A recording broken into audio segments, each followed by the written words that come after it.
because she taught toddlers, which she taught, and 6, 7 year olds. They weren't toddlers; they were first, second graders, and so I was involved there.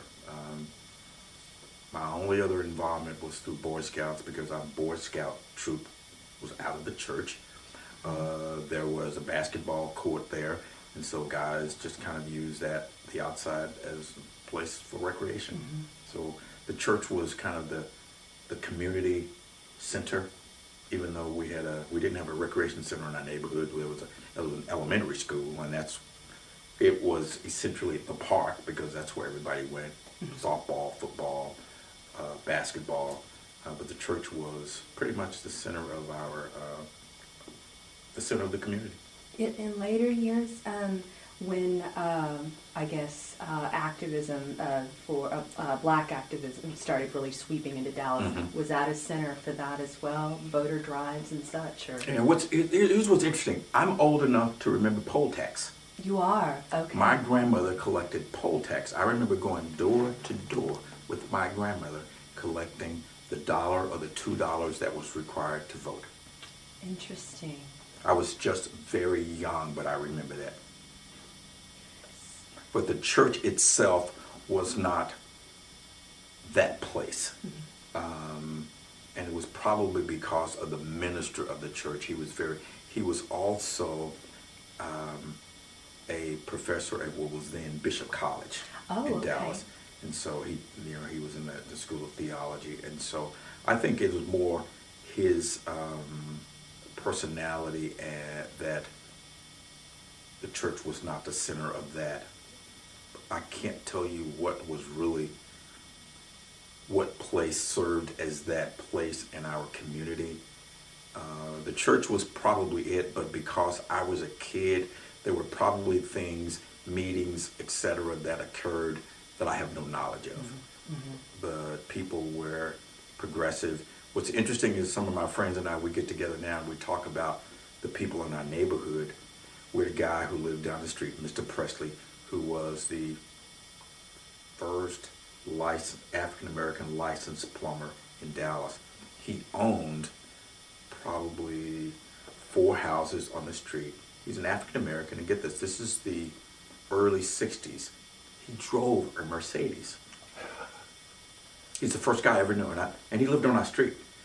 My friends who were 3 doors from us, Mr. Carr had a painting company. And so the kids, my brother included, in the summers, if you wanted a summer job, you worked with Mr. Carr because he contracted and they painted houses. 1, 2, 3, 4 more houses down the street was Mr. Manson. Mr. Manson had a landscaping company. And in the summer, boys who wanted a job, you worked with Mr. Carr or you worked with Mr. Manson. My best friend who lived the other block, they probably lived 15 houses from me. We went to kindergarten together. His dad was a tailor. So this isn't a black neighborhood that's struggling. No. Around the corner from us, get this, was a guy who was a cobbler. If you needed shoes, because then I still wear shoes with leather bottoms, because when I wear them out, I get them resold.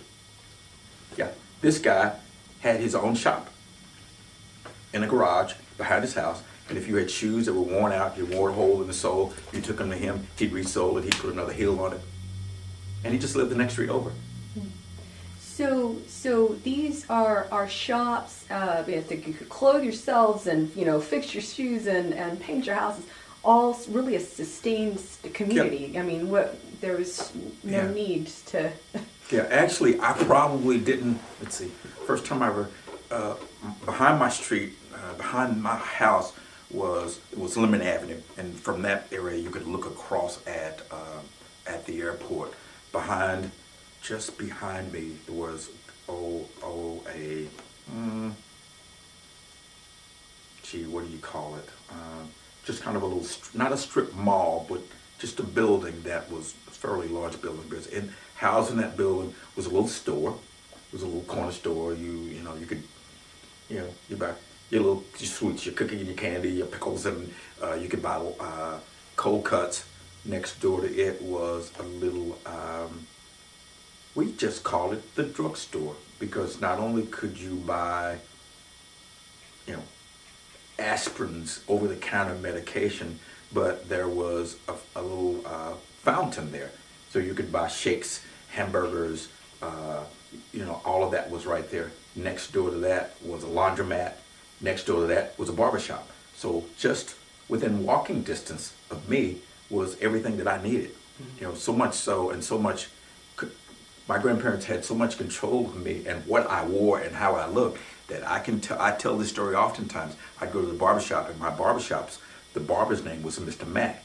If my haircut was not as my grandparents wanted it, they would look at me and say, go back and get it done right. And I would have to go back to the barbershop and look at Mr. Mack. He said, I know they didn't like it. No, sir. So he would make the guy in the chair get up and he said, I got to straighten this boy's hair out so they go. Because I wouldn't want, they wanted it cut close and I didn't want it cut that close. And they was, no, go back. And so that's how the village was. The guy who owned the barbershop was also the sponsor. There was a neighborhood baseball team. He funded the baseball team. He paid for the uniforms. There were coaches who were either teachers at the elementary school or parents of some of the kids who were the coaches, and we'd pile up in station wagons and we'd play other teams all over the city.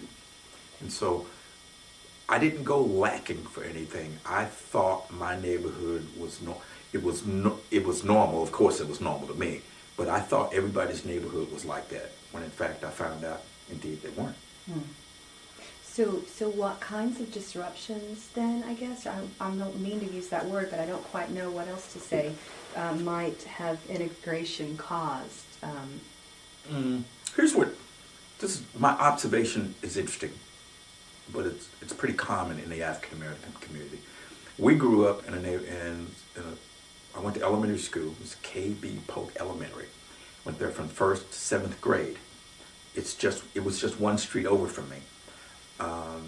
Education was important to my family, so much so that I had perfect attendance in school through the 11th grade. I had strep throat in 11th grade, and that's the only time I ever missed school. I had perfect attendance in all the way through high school except for the 11th grade, and that was common for kids because everybody's parents had pretty much the same rule. Most of my friends' moms didn't work. They stayed at home. If you shot hooky, where were you going to go? You couldn't go home. You couldn't go to your friend's house because their parents were there. And we're like, there's nowhere to go, so why shoot hooky? Yeah. We grew up at a time where our teachers, which I think were ahead of their times, they always said, we're preparing you for integration because in your lifetime, schools will desegregate and you will go to school with kids who are not African American. It's going to happen. And so we always, that's interesting in that my friends and I, when we get together, we talk about that. We were prepared because our teachers always said, you will be able to compete.